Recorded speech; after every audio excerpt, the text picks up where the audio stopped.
Hoje eu gostaria de... Eu não sei como ligar lá no projetor, viu? Já está pronto? Hoje eu gostaria de passar com vocês um estudo todo especial de Daniel, capítulo 2. Eu sei que alguns talvez diriam, mas eu vim à igreja para estudar Daniel 2. Pastor, dá licença. Você vem lá do Brasil para falar de Daniel 2, a gente já está tão cansado de saber sobre isso. Eu sei. Diz que uma vez um pregador ficou na mesma situação. Ele chegou na igreja e, com medo da igreja ficar meio saturada com o assunto, ele perguntou, escuta, vocês sabem sobre o que eu vou pregar? E quando o pessoal viu lá, Daniel 2, um termo tão conhecido, sim, pastor, vocês sabem? Sabemos. Quantos sabem o que eu vou pregar? Aí todo mundo levantou a mão. Aí o pastor falou, bom, se vocês sabem o que eu vou pregar, então não precisa que eu pregue. Vamos despedir, vamos embora. E despediu a igreja ali. Todo mundo ficou sem entender. No dia seguinte, tinha o outro dia da semana de oração. Aí os membros da igreja queriam ouvir o pastor, falou, não, dessa vez nós vamos pegar esse pastor. Se ele perguntar se nós sabemos sobre o que ele vai pregar, todo mundo diz que não sabe. Aí, quando o pastor falou assim, vocês sabem sobre o que eu vou pregar? Todo mundo, não, pastor, não sabemos. Bom, se vocês não sabem, eram para saber. Se vocês não sabem, que vergonha, deviam saber. Vamos terminar o sermão e vamos embora. Neurastêmico, né? Mas havia ainda um terceiro sermão. E os irmãos, não, dessa vez esse pastor não escapa. Se ele fizer a pergunta, vamos fazer o trato. A metade da igreja levanta que sabe, e a outra metade diz que não sabe. Agora a gente vai pegar esse pastor. Ele chegou e falou, irmãos, e hoje? Vocês sabem sobre o que eu vou pregar? A metade da igreja levantou as mãos que sabia. A outra metade, não sabemos. Ele falou, pelo que eu percebo, alguns sabem, outros não. Muito simples. Os que sabem, contem para os que não sabem. Vamos fazer o sermão e vamos embora. Mas fique tranquilo que nós não vamos fazer isso aqui nesta noite. Nós vamos estudar aqui sobre um sonho profético que Deus deu a um rei pagão, Nabucodonosor. Antes de estudar esse sonho, deixe-me fazer uma pergunta para você. Você, por acaso, sabe por que nos Estados Unidos as companhias de seguro oferecem milhares, até milhões de dólares de indenização para você a troco de umas poucas mensalidades, de uns poucos dólares por mês? Porque, veja bem, é arriscado, não é? É arriscado ou não é? Você dá... Quanto custa um seguro? Vale um carro bem caro, um carro de 40 mil dólares, é um carro caro aqui? Quanto custaria um seguro completo de um carro de 40 mil dólares? 400 dólares por mês? Menos? Então, jogue um valor qualquer, pastor. 100 dólares. Olha. Para eu ficar bem com todo mundo, vou jogar 250 dólares. Tá bom? Por mês? Por mês. 250 dólares por mês. Raciocine comigo. A companhia de seguros chega para vocês aqui e fala o seguinte, coloque o seu carro na nossa seguradora, que se você bater, colidir contra terceiros, se o seu carro de perda total for roubado, nós lhe damos um carro novinho de 40 mil dólares. Não é um pouco arriscado? Ele oferece um carro de 40 mil dólares, mais despesas médicas, mais acidentes com terceiros, a troco de 250 dólares. Não é um pouco arriscado? Imagina se todo mundo resolver fazer o seguro. Mas sabe por que as seguradoras fazem isso? Eles não são tão bonzinhos como você imagina. Há matemáticos que trabalham com um cálculo chamado probabilidades. As probabilidades combinadas. Os matemáticos sabem que a chance matemática de uma coisa acontecer por coincidência, ela é remota, ela é infinitamente remota. A chance que eu tenho de ter 1 milhão de pessoas asseguradas e 1 milhão de pessoas precisarem do meu seguro, ela é infinitamente remota, porque matematicamente falando, a chance de algo acontecer por coincidência quase não existe. Se você pegar 10 moedas numeradas de 1 a 10 e colocar no seu bolso, você tem uma chance de 1 em 10 de tirar a moeda número 1. Mas qual a coincidência que eu tenho de enfiar a mão no bolso e tirar a moeda número 1 e a número 2? já é uma chance em 1000. Se eu quiser tirar a número 1, a número 2, a número 3 na sorte, já é uma chance em 10.000. No final das contas, você terá uma chance em 10 bilhões de conseguir tirar as moedas de 1 a 10 na ordem por sorte, por coincidência. Entenderam que, coincidentemente falando, é impossível que algo ocorra por coincidência? Compreenderam a questão? Então vamos aplicar agora a técnica das probabilidades combinadas à Bíblia. Nesta noite nós vamos estudar um sonho de um rei que revelou todo o futuro profético do mundo. Eu sou um pouco cético quanto à coincidência. Embora eu não seja um matemático, mas eu sei que a chance disso acontecer por acaso, ela é remota. Então nós vamos ver uma profecia que Deus deu a um rei pagão, interpretada por um profeta de Deus, que cumpriu ao pé da letra até os nossos dias. E se, matematicamente falando, é impossível que isso tenha acontecido por coincidência, você, com um pouco de inteligência, chega à conclusão de que só pode haver um Deus por detrás dessa profecia. Ela está em Daniel, capítulo 2. Abra sua Bíblia comigo. Daniel, capítulo 2. Daniel, capítulo 2. Se houver um visitante do seu lado, ajude oferecendo sua Bíblia, ou quem sabe ajudando a encontrar a passagem. Não é isso? Cortesia é o 5º evangelho. Nós temos 4 evangelhos na Bíblia e temos o 5º, que é a cortesia. Então veja se algum visitante do seu lado, ofereça a Bíblia. Eu ainda daqui da frente vejo alguns visitantes que estão sem Bíblia, e eu gostaria de ver os membros se movimentando. Olhe do seu lado, se tem alguém. Às vezes é uma visita até da igreja mesmo, mas se alguém está sem Bíblia, ofereça. Muito bem, Daniel, capítulo 2. Vou ler aqui na tradução da minha Bíblia. No 2º ano do reinado de Nabucodonosor, teve este um sonho. O seu espírito se perturbou, e passou-lhe o sono.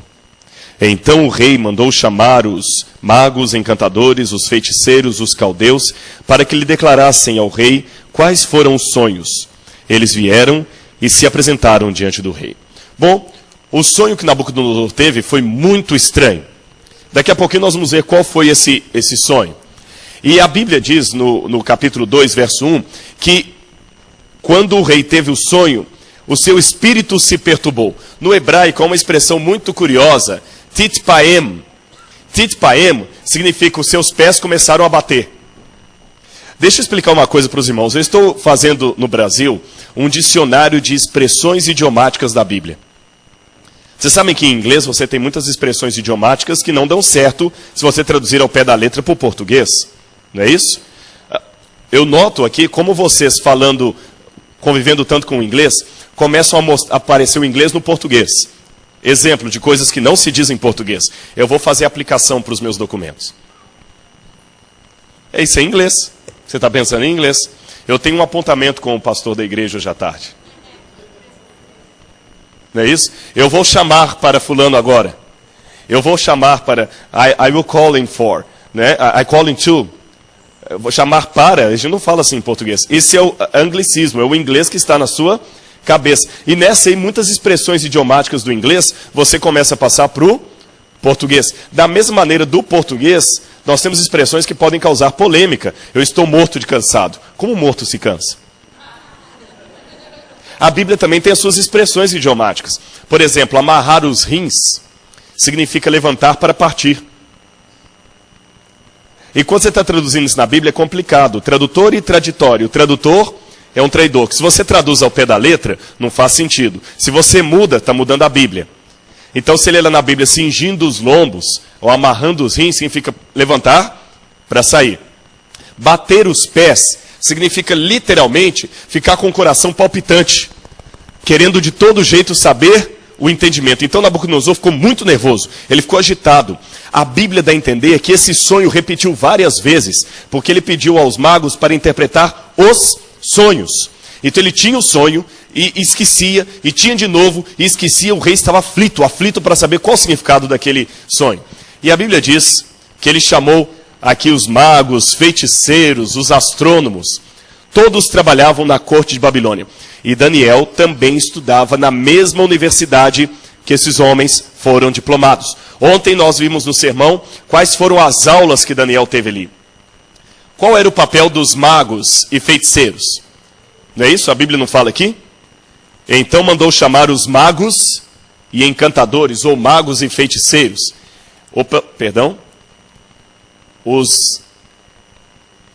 Os magos e feiticeiros protegiam o povo dos demônios. Os encantadores eram os especialistas treinados para manter os deuses satisfeitos. Os astrólogos, que vai ser mencionado no verso 27, interpretavam os presságios astronômicos e previam o futuro. E os caldeus eram os chefes do grupo. Então, na Universidade de Babilônia, era como se fosse uma faculdade de medicina. Todo mundo se gradua como um médico. Só que um se especializa em cardiologia, o outro se especializa em ginecologia, outro se especializa em endocrinologia, tem as várias especializações. Na faculdade de Daniel, todo mundo se especializava, se graduava como um mago. Só que alguns eram especializados em encantamentos para proteger dos demônios, outros eram para interpretar o futuro a partir das estrelas, outros eram os chefes, os mais graduados eram os caldeus. Curioso, deixe-me abrir um parênteses. Daniel estudou nesse ambiente. Daniel ficou exposto a esse tipo de pseudociência. Como será que Daniel fez para não se contaminar? Eu vou dar uma dica para você. Em primeiro lugar, Daniel sabia quem ele era. O primeiro passo para você apostatar é você perder a identidade de quem você é. Nunca mais esqueça disso. Se você sabe quem você é, o meio não muda a sua cabeça. Quando você tem dúvidas de quem você é, o meio muda a sua cabeça. Vou dar um exemplo. Você pode morar 30, 40 anos aqui nos Estados Unidos.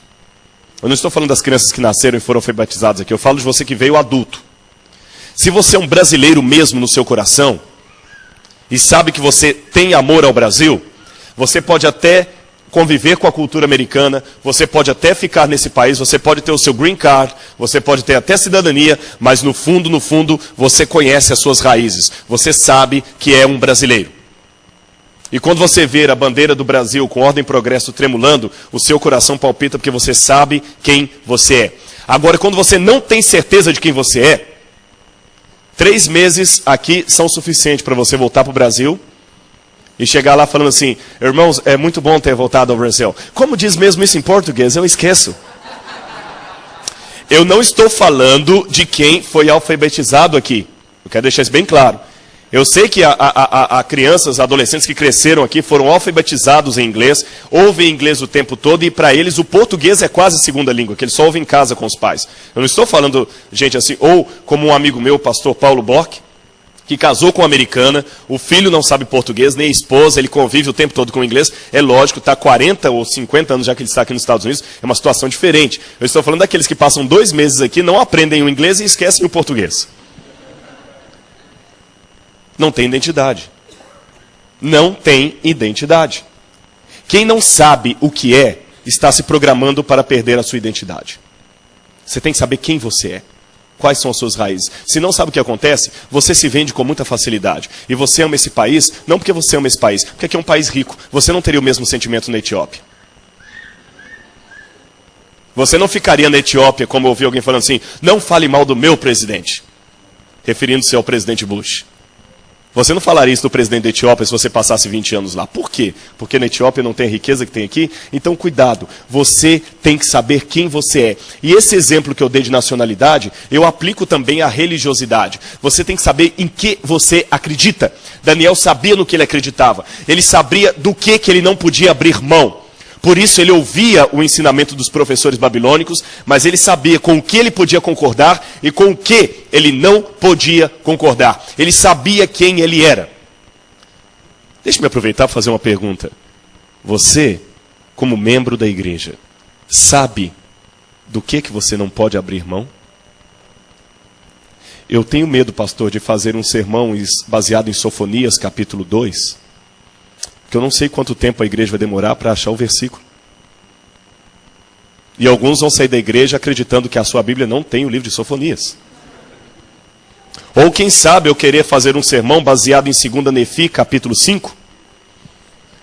E alguns vão procurar onde é que está o livro de Nefi, sem saber que eu estou citando um livro do livro de Mórmon. Nós devemos saber quem nós somos. Sabem por quê? Aqui vem a dica. Olha para mim e nunca mais esqueça. O mundo hoje está nos ensinando tudo.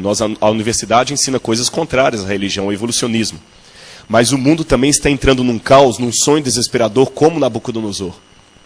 E esse é o momento para você, Daniel, levantar. Como assim, pastor? Não estou entendendo. Eu vou explicar para você. Nunca houve um tempo em que houvesse tanta psicologia como hoje. No entanto, é interessante como, havendo tanta psicologia, há tanto desentendimento familiar, tantas pessoas se suicidando, tantas pessoas entrando em depressão. Não entendo. Nunca houve um tempo em que a medicina estivesse tão avançada como hoje. Só que pela lógica, eu fiz filosofia, o avanço da medicina deveria significar a redução das doenças. E por que as doenças estão aumentando tanto? Alguém está fazendo uma pregação no Brasil que eu discordo, embora eu já lecionei para a Faculdade de Pedagogia. É um lema do governo brasileiro hoje. Olhar bem de perto o futuro, junto com a Fundação Roberto Marinho. Olhar bem de perto o futuro e compreender, educação é tudo. Eles estão falando isso no Brasil. Se nós dermos a educação, nosso país vai ser rico, vai ter isso, vai ter aquilo outro. Será que educação é tudo? Esse país é ou não é um país educado? É ou não é? Se esse aqui é um país educado, por que estão registrados mais de 10 mil assassinatos ocorrendo em sala de aula a cada semestre por jovens de classe média alta nos Estados Unidos da América? Por que há tanta criminalidade nas escolas? Se educação fosse tudo, não deveria haver drogas nesse país. Se educação fosse tudo, não deveria haver desentendimento familiar. Educação não é tudo. E o pessoal está assustado aí fora, sabe por quê? Porque o mundo hoje tem psicologia, o mundo tem educação, os livros de autoajuda estão como os best-sellers nas prateleiras, e mesmo assim o mundo está cada vez mais perdido. É Nabucodonosor que não sabe como interpretar o seu sonho. Aí está o momento de você, Daniel, levantar. Nabucodonosor chamou aqueles homens, eles vieram, e deixa eu mostrar a vocês como é que era o sistema de interpretação deles. Eles abriam as entranhas dos animais, de bodes, arrancavam o fígado do animal, eles pegavam o fígado, estão vendo ali? É uma prática usada ainda em algumas regiões, até hoje, do norte da África e também da Ásia. Eles abrem o animal, estão vendo? E depois eles tiram o fígado do animal e, com base no formato do fígado do animal, eles interpretam os sonhos e o futuro. Era assim que os magos de Babilônia faziam. Aqui eu vou mostrar na arqueologia um objeto muito interessante. Esse objeto aí. Esse era uma espécie de dicionário de interpretação de sonhos. Eles arrancavam o fígado do animal, jogavam no lugar, e um outro mago ia e começava a olhar as entranhas, como é que estava o músculo do animal. E com base naquilo ali, ele ia ditando para o outro, e o outro ia comparando o fígado do animal com aquele objeto de argila. Estão vendo que há algumas inscrições aqui embaixo? Então, pelo formato, eles interpretavam o prognóstico, o sonho. Tem um outro que foi descoberto nas ruínas do Iraque. Aqui é o próprio fígado de um animal, feito de argila. Estão vendo esses buracos aqui? Cada buraco desse era um significado diferente. Como cartas de tarô, que essas mulheres usam para ler mão e tudo mais, cada carta tem um significado. Cada parte do fígado tinha um significado. Assim que eles faziam. Mas só que nenhum deles pôde interpretar o sonho por uma razão. Nabucodonosor não sabia o que ele tinha sonhado. Até que vocês sabem o que aconteceu. Nabucodonosor ficou irado e mandou matar todo mundo. Já que ninguém sabe interpretar meu sonho, mande matar todo mundo. E curioso, nessa ordem de Nabucodonosor, quem foi obrigado a ser morto? Daniel. É interessante. Nós não temos nada a ver com a queda do World Trade Center. Mas nós também somos afetados. Você vive numa América posterior ao 11 de setembro. Você é Daniel. Mas nessa crise que os Estados Unidos estão enfrentando agora, é a crise do sonho de Nabucodonosor. Nabucodonosor está irado. Ele está apavorado, mandando matar todo mundo, de uma maneira comparativa. Agora estão fiscalizando todo mundo, eles estão com medo. É o momento de você, Daniel, começar a ser usado por Deus para dar um significado profético ao sonho que os Estados Unidos da América não estão conseguindo entender. Por que Deus permitiu a queda do World Trade Center? Por que as torres caíram? Deus está querendo levantar você, como Daniel, para falar para essa nação que Jesus em breve voltará. Porque eles estão esquecendo disso. Perguntaram à filha de Billy Graham, onde estava Deus quando caíram as torres gêmeas? Ela falou, acho estranha essa pergunta. E foi uma americana que falou isso. Há tantos anos estamos mandando Deus embora do nosso país. Agora é proibido orar nas escolas públicas. Os americanos bateram palma quando um psicólogo foi até os jornais e falou que era pecado bater nos filhos. E ironizou a Bíblia quando a Bíblia falou repreender o filho com a vara. Ele falou, a Bíblia é um livro ultrapassado. Detalhe, esse psicólogo, o seu filho morreu suicidando-se com 16 anos. Nosso país bate palmas quando a Playboy vende tanto. Nossas igrejas estão ficando vazias, estamos vendendo as igrejas. Nós estamos expulsando Deus da nossa vida. Você não pode mais orar numa escola como professor, que você pode ser processado. Você não pode mais bater de porta em porta dando um folheto, porque alguém pode se sentir coagido e pode processar você. Nós estamos expulsando Deus de todo lugar. E agora nós perguntamos onde Ele está. Deus é educado. Deus simplesmente falou, ok, vocês não me querem aqui, eu vou sair. E nós estamos precisando dar um significado profético aos tempos em que estamos vivendo. Só que nós, Daniéis, estamos calados. Como devemos pregar, falar, Nabucodonosor, com todo respeito, eu tenho a resposta do que aconteceu com o seu sonho. Nabucodonosor vai desafiar, você tem mesmo? Então vem cá, eu quero saber o que eu sonhei. E Deus começou a usar Daniel, porque Daniel orou. E Daniel começou então a dar o significado do sonho de Nabucodonosor. Ele falou, Nabucodonosor, sabe o que você sonhou? Você sonhou isso. E a partir do momento que Daniel iria descrevendo o sonho, Nabucodonosor foi entendendo. Rei, você dormiu muito preocupado com o que iria acontecer no futuro do mundo. E Deus deu a chance de você saber o que ia acontecer nas grandes potências. Você, rei, viu uma grande estátua. Uma estátua enorme. A sua cabeça era de puro ouro. O peito e os braços eram de prata. O quadril dela era de bronze. As pernas eram em ferro.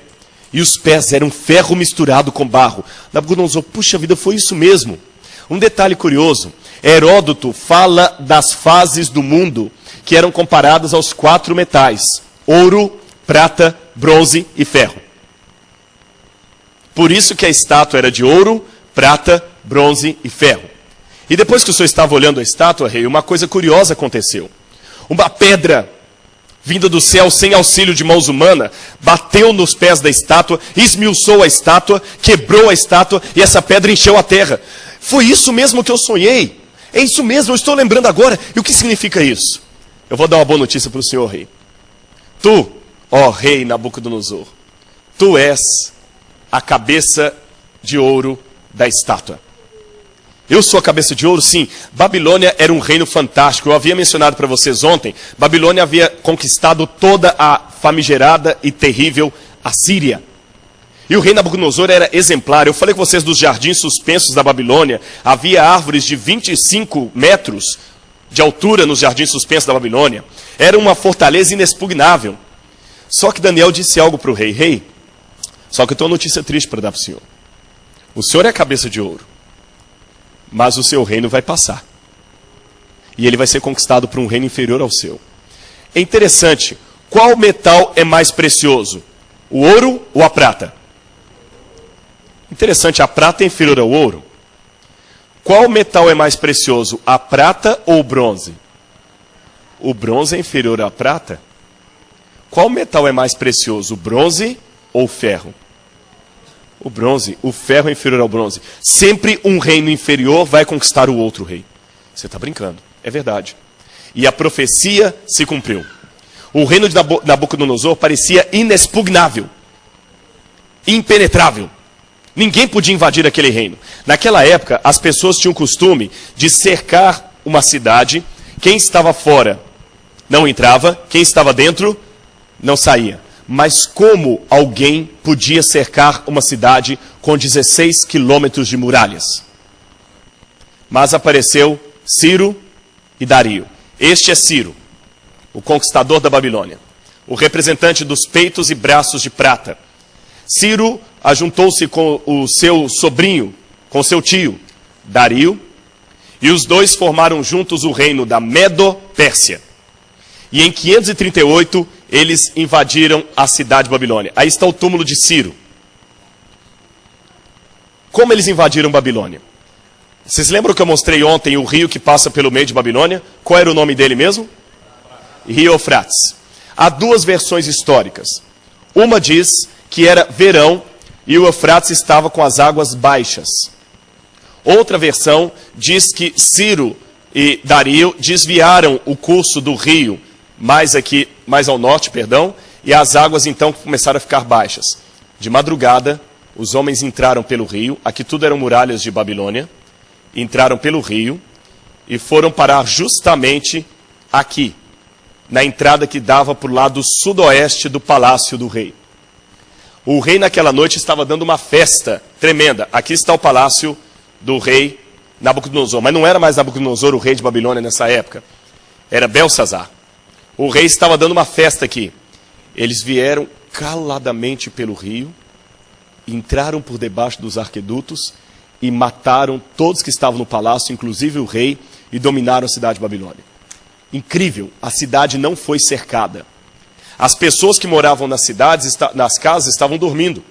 Quando elas acordaram no dia seguinte, Babilônia já não era mais o grande reino do mundo. Babilônia agora havia sido dominada pela Medo-Pérsia, um reino que era inferior ao de Nabucodonosor. Só que a profecia continua. Depois da Medo-Pérsia deveria vir um outro reino. O reino da Grécia. A Medo-Pérsia dominou toda essa região aí.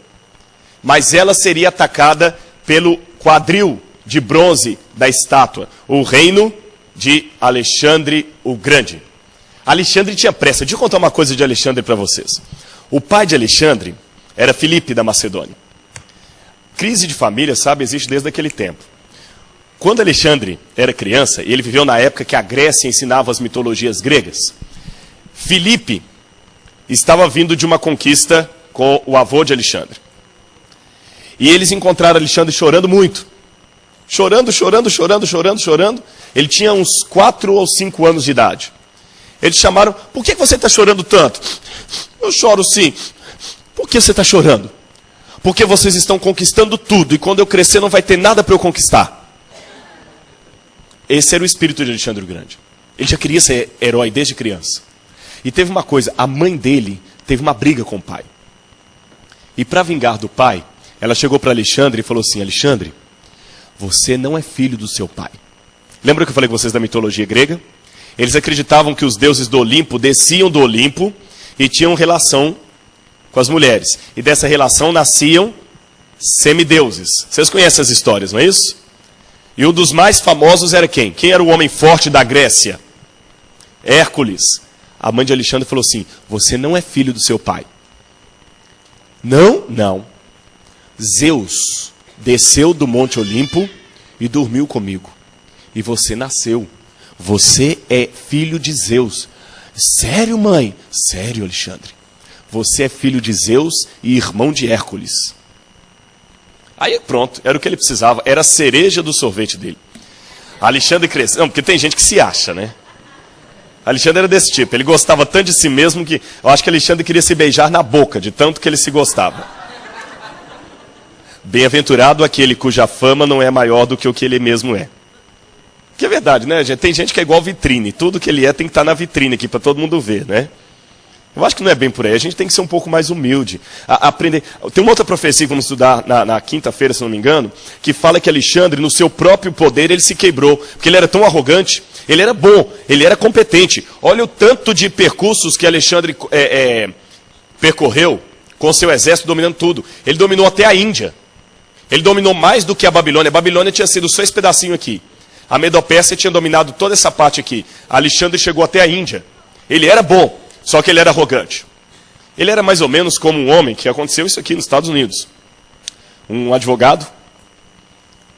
Não é piada de advogado não, viu? Fiquem tranquilos. Ele tinha formado em advocacia e ele queria, a todo custo, mostrar serviço. E quando ele estava lá no escritório, todo animado para começar a trabalhar, primeiro dia de trabalho no escritório, estava lá a plaquinha, né? Lawyer. Eu disse lawyer, não liar. Eu falo com sotaque. Ele botou a plaquinha e chegou, então, uma pessoa falou para um primeiro cliente. Aí quando ele viu o cliente chegando, ele já pegou o telefone e falou... sim, fulano. Não, pois é, como eu estava falando... E fez para o cliente entrar, né? Como eu estava falando, eu não posso pegar o seu caso. Não, sinto muito, não dá. Falei, minha agenda está lotada, não tenho condições. Olha, na semana que vem eu tenho aquela ação contra aquela multinacional. Eu sei que a sua vai me render pelo menos uns 3 milhões de dólares de comissão, mas eu não posso pegar. Eu tenho muita coisa, desculpe-me. Tá? Sim, sim. Não, o secretário de Estado tem um almoço comigo amanhã, eu não posso te atender. Sinto muito, fulano, eu sei. Desculpa, eu estou com uma pessoa aqui. Só um minutinho. E o camarada sentou. Pois é, e o camarada impressionado com a conversa dele ali, falando de secretário, de... Tá bom, desculpe, agora eu tenho que desligar que eu tenho mais um cliente aqui e eu nem posso demorar com ele, daqui a meia hora o secretário de Estado vai ligar para mim aqui. E a conversa é particular. Tá, tudo bem, desculpa, espero que você compreenda. Procure um outro advogado de Harvard. Eu não posso. Obrigado. Pois não. Sim, que eu posso atendê-lo? Aí o rapaz, não, nada não, eu sou da companhia telefônica, eu vim instalar o telefone. Cuidado para não ter o espírito de Alexandre o Grande. Cuidado. Alexandre se achava. Vocês estão achando que eu estou brincando? Ele acreditava tanto que ele era um deus, que olha como ele se figurava. Esta é uma das imagens de Alexandre gregas, datada de 2.300 anos, e ela mostra Alexandre figurado como o deus Hélios, ou Hélios, o deus Sol. Em algumas moedas, lá no nosso Museu de Arqueologia no Brasil, eu tenho 2 dracmas de prata que tem o rosto de Alexandre vestido de Hércules. Só que ele estava numa luta com Dario, não aquele Dario que entrou em Babilônia, mas Dario III. Ele estava lutando contra Dario para derrubar de vez a Medopérsia. Sabe, quando ele derrubou a Medopérsia foi uma coisa curiosa. Ele estava lutando na batalha em Issus. Estava lutando, e num dado momento, o soldado oponente passou a espada no braço dele e começou a sangrar. Quando Alexandre viu que desceu sangue e não licor, porque os gregos pensavam que os semideuses tinham licor nas veias. Quando ele viu que desceu sangue e não licor, ele ficou muito irado com a mãe dele. Ali descobriu que a mãe dele havia mentido para ele. Freud já explica isso, né? Então, nesse momento, Dario estava com seus homens lá embaixo do desfiladeiro. E quando Alexandre chegou com seus arqueiros aqui na beirada, Dario gritou lá de baixo assim, nós não vamos nos render. E Alexandre falou, você está em posição de desvantagem. Renda-se. Não vamos nos render. Alexandre falou, com o braço sangrando, eu tenho tantos arqueiros aqui em cima, que se todos eles lançarem as flechas para o céu, nós vamos escurecer o sol. Dario lá de baixo pegou a espada, ergueu e falou, pois assim é bom que vamos lutar na sombra. Alexandre então, sem pensar 2 vezes, deu o sinal e flecha começou a descer. E matou quase todos os soldados de Dario. Dario, evidentemente, pegou um cavalo e...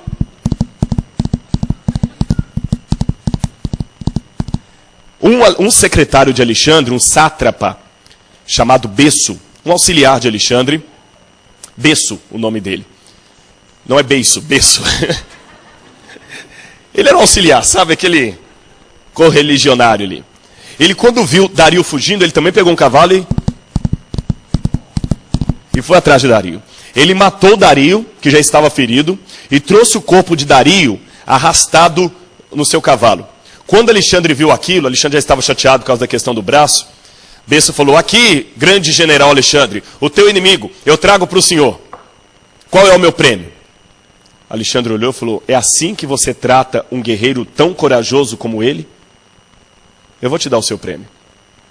Pasmem, ele pegou o Besso, amarrou o corpo dele em 2 árvores que estavam curvadas em sentido oposto, e depois mandou soltar as árvores. Quando elas voltaram ao normal, rasgou o corpo dele no meio. Esse era Alexandre o Grande. E Alexandre também se destruiu. Como Alexandre se destruiu? Alexandre estava completando 33 anos de idade em 323 a.C. ele resolveu tomar um copo de vinho por cada ano da vida dele, ou por cada cidade que ele havia conquistado. Era em homenagem ao deus Baco, o deus do vinho. Por isso que o pessoal chama as festas de orgia de bacanais. Não é isso? Deus Baco, o deus do vinho, ou Dionísio, que é o mesmo. Eles costumavam beber, iam lá atrás, vomitavam, voltavam para beber de novo. Alexandre teve então uma febre intestinal e morreu assim, de uma maneira terrível. Ele mesmo se destruiu. A seguir, Alexandre então, viria um outro reino, representado pelas pernas de ferro da estátua. Esse reino, duro como ferro, não poderia ser outro senão aquele que substituiu a Grécia, Roma. Roma começou a dominar tudo. Veio Pompeu, dominou a Palestina. E depois de Júlio César veio Augusto e começou a dinastia dos imperadores e dos Césares. E cada um dos Césares. É interessante que a palavra César, em latim, significa partes, cortar. Alguns acreditam que a palavra César vem por duas razões. Primeiro porque Júlio César, quando nasceu da mãe dele, Aureliana, ele nasceu por um corte. Por isso ele recebeu o nome de Júlio César, que ele nasceu de um corte. Tá certo? Por isso Júlio César. César, em latim, significa corte. Mais tarde, Nero, que era um louco que dominava Roma, mandou abrir a barriga da mãe dele só para ver de onde ele tinha vindo. Então a palavra sofreu semântica e hoje as mulheres grávidas fazem cesariana, quando vão ter o seu neném. Tá bom? Vem de partes. Esse era o maníaco império de Roma. Vocês estão notando que cada império é moralmente e também fisicamente mais fraco que o outro? Alexandre, apesar de ser um gênio, era psicologicamente um narcisista. Ele não tinha habilidade na Nabucodonosor. Roma, não sei como Roma dominou tanto tempo. Agora a profecia termina de uma maneira interessante. Daniel explica para Nabucodonosor: agora, quando é o que você viu dos pés da estátua, em parte em ferro e em parte em barro, este não será um reino único, serão 10 reinos que se dividirão daquele. Roma parecia ser imbatível, até que no ano 476 aconteceu uma coisa interessante. Os bárbaros que estavam no norte começaram a juntar forças e a minar o exército de Roma. E cada vez foram entrando mais, entrando para tentar derrubar Roma. Roma tinha um problema com os bárbaros. Muitos aqui já devem ter visto a revistinha do Asterix. O Asterix era um grupo de rebeldes da Gália que não aceitavam o Império Romano e tentavam. Só que Asterix remonta à época de Júlio César. Mas mais ou menos para você entender o contexto. É mais ou menos isso. Os bárbaros foram se ajuntando, e quando eles invadiram Roma em 476, eles dividiram Roma em 10 reinos. 3 desses reinos não existem hoje mais por uma profecia posterior do livro de Daniel. Esses reinos formaram o que hoje nós conhecemos como a Europa. Agora é interessante como Daniel termina a interpretação do sonho de Nabucodonosor. Lembram que no final da estátua veio uma pedra do céu que atingiu os pés dela? E essa pedra encheu toda a terra? Daniel explica para o rei: ó rei, nos dias desses reis, o Deus do céu enviará um reino que não será jamais destruído. Eles tentarão unificar os 10 reinos, mas não conseguirão. Em algumas partes, eles até unirão os reinos pelo casamento. Quer ver isso na Bíblia? Abra em Daniel capítulo 2, verso 43 em diante. Verso 42 em diante. Como os dedos dos pés eram em parte em ferro e em parte em barro, assim, por uma parte, o reino será forte, e por outra será frágil. De fato, a Europa, por uma parte, é forte. Você tem ali uma Alemanha. Quão poderosa é a Alemanha? Você tem uma Inglaterra. Mas, por outro lado, você tem uma parte fraca da Europa. Você tem Portugal, que a economia não é tão forte assim. Mas olha o que diz a profecia. Quanto ao que viste do ferro misturado ao barro de lodo, se misturarão mediante o quê? Como está na sua Bíblia? Casamento. mas não se ligarão um ao outro, assim como o ferro não se mistura com barro. Eles tentaram várias vezes se misturar por casamento. A rainha Vitória chegou uma vez a ser considerada a avó da Europa, porque todos os países da Europa tinham pessoas que eram parentes da rainha Vitória. E não só isso, Carlos Magno tentou unir a Europa, não conseguiu. Napoleão Bonaparte tentou unificar a Europa, não conseguiu. Adolf Hitler tentou unificar a Europa e não conseguiu. E de novo agora, o que estão tentando fazer? Estão tentando unir a Europa numa só comunidade. Eu ouvi uma vez um relato muito interessante de um pastor que viveu na Segunda Guerra Mundial. E ele viveu na Alemanha. E quando Hitler estava dominando a Europa, perguntaram para esse pastor: você não tem medo que Hitler domine a Europa? Ele falou assim: não, Hitler não vai dominar a Europa. Por quê? Porque a profecia disse que a Europa não se uniria. Muita gente achou ridícula a posição daquele pastor e se uniu ao partido nazista porque acreditavam que Hitler seria o dominador da Europa. Porque a lógica era essa: Hitler estava ganhando muito terreno. Mas ele falou: não, Hitler não vai conseguir. Como você sabe, pastor? Você não entende política. Você não entende estratégia militar, mas eu entendo de Bíblia. E na Bíblia diz que a Europa não se uniria. E aquele pastor conseguiu sobreviver porque a Europa não se uniu. A Europa não vai se unir, porque a profecia assim o disse. E é nos dias desses reis que Deus suscitará do reino do céu um reino que não passará, o reino do céu, à volta de Jesus. Agora, olha para mim aqui e aprenda algumas coisas. Em primeiro lugar, em que parte da estátua nós estamos vivendo? Na cabeça? No peito e braços de prata? No quadril de bronze? Nas pernas de ferro? Ou nos pés? Estamos nos pés da estátua. Nos nossos dias, Deus vai suscitar um reino do céu à volta de Jesus. Agora, pessoal, eu estou preocupado com algumas coisas. Eu já aprendi uma coisa, principalmente depois que eu caso, depois que eu me casei. Graças a Deus, essa já é a quarta semana de oração. A semana de oração é a quarta semana de oração que eu faço nos Estados Unidos. Mas das vindas que eu vim aqui, não é nenhuma demagogia, porque isso eu falei nas outras igrejas também, está sendo a melhor viagem minha aos Estados Unidos por uma única razão. A minha esposa pode vir comigo. É verdade. Ver as coisas e não poder mostrar para alguém que você ama é legal 50%. Porque mesmo que você chegue no Brasil e vai querer contar depois, eu vi isso, mas ela não está junto. E você não precisa ir longe. Quando alguma coisa engraçada acontece perto de você, qual a sua vontade? Contar para alguém. É ou não é? Nós temos a vontade de compartilhar coisas interessantes, coisas engraçadas, coisas importantes. Quando o World Trade Center caiu, quando as torres gêmeas foram atingidas, você ficou tranquilo? Ou você pegou o seu celular e começou a ligar para todo mundo? Fulano, liga a televisão, olha o que está passando. Por que você fez isso? Ah, pastor, pergunta idiota. Aquilo era um acontecimento histórico. Eu tinha que avisar. E você quer um acontecimento mais histórico do que esse? E o que você está fazendo parado, que não abre a sua Bíblia no seu local de serviço, na sua escola, e não conta para as pessoas a profecia de Daniel capítulo 2?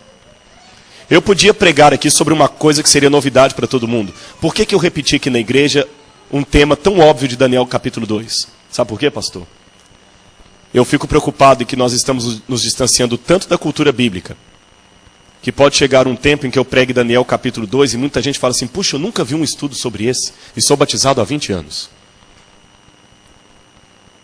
Por que você não começa, a partir de amanhã, a pegar o seu celular e falar: fulano, eu tenho uma boa nova para dizer. Abre a sua Bíblia em Daniel capítulo 2. Eu vou ensinar para você isso aí. Jesus está voltando. Ele está vindo nas nuvens do céu. Eu acredito nisto porque sou cético. Você não traduziu errado, não. Eu acredito nisso porque sou cético. Eu sou cético quanto às coincidências. E como eu sou cético quanto às coincidências, quando eu vejo uma história desta, escrita há 2.600 anos, acontecendo ao pé da letra, a minha mente lógica só me leva para um caminho. Tem um Deus por detrás disso. É muita coincidência para ser apenas coincidência. Agora, antes da gente se encontrar amanhã, para eu falar com você do que aguarda o povo de Deus em termos de perseguição, deixa eu contar uma última história para você pensar na cama. Uma vez, um vendedor de livros estava vendendo livros de porta em porta. Olá, senhora, eu gostaria de vender um livro para a senhora. E vendia o livro. Um dia ele chegou com uma pasta, com seus livros todo, e viu um portão. E no portão estava a plaquinha, cuidado, cachorro bravo. A casa era lá no fundo. Ele, eu entendo bem de cachorro. Abriu a porta e começou a entrar um pouco. Ele caminhou mais ou menos uns 15 passos. Lá na frente outra plaquinha. Por favor, volte, cachorro bravo. Tinha até aquela foto do cachorro com o círculo, sabe? Andou mais um pouco. Lá atrás da casa veio correndo um cachorro, um pitbull. O cachorro não corria, ele voava. Quando ele viu o cachorro vindo, o cachorro vinha. E para piorar, atrás do cachorro ainda tinha um vira-lata. Daqueles que tem um dentinho assim, ó. Sabe? Esse camarada largou pasta para um lado, prospecto por outro, correu igual desesperado, subiu numa árvore cheia de espinhos, arranhou todinho. Quando ele estava lá em cima, ele começou assustado, e uma plaquinha lá em cima avisava assim: seu tolo, você foi avisado lá embaixo.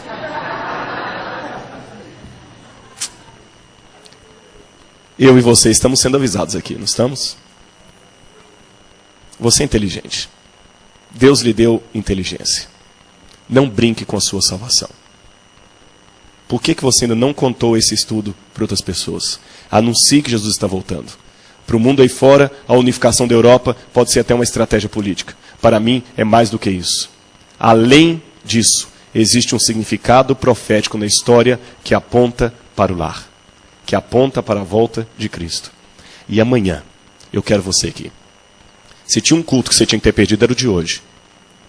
Amanhã eu vou falar com vocês um pouco sobre como se processará a perseguição dos últimos dias. Nós vamos estudar a história da estátua de Nabucodonosor. O que aquilo tem a ver conosco hoje? Eu sou de formação jesuítica. Eu formei em escola de jesuítas. Eu vou contar para você amanhã um pouco do que aguarda o povo de Deus. Então vem amanhã aqui. Eu quero conversar com você um pouco mais sobre a palavra de Deus. E em nome de Jesus, fazer você cada dia ficar ansioso pela volta dele. Sabem por quê? E com isso eu termino. Alguns dizem, qual é a sua religião? O governo, hoje o pastor estava comentando, o governo aqui passa como se chama essa pesquisa de porta em porta? Censo. E ele pergunta, qual a sua religião? Em 1992, 2 milhões de norte-americanos responderam, a minha religião é Seventh-day Adventist Church. Curioso que nós não temos 2 milhões de membros nos livros da igreja. Por que tanta gente disse que a religião dele era adventista do sétimo dia? O que você acha que é ser um adventista?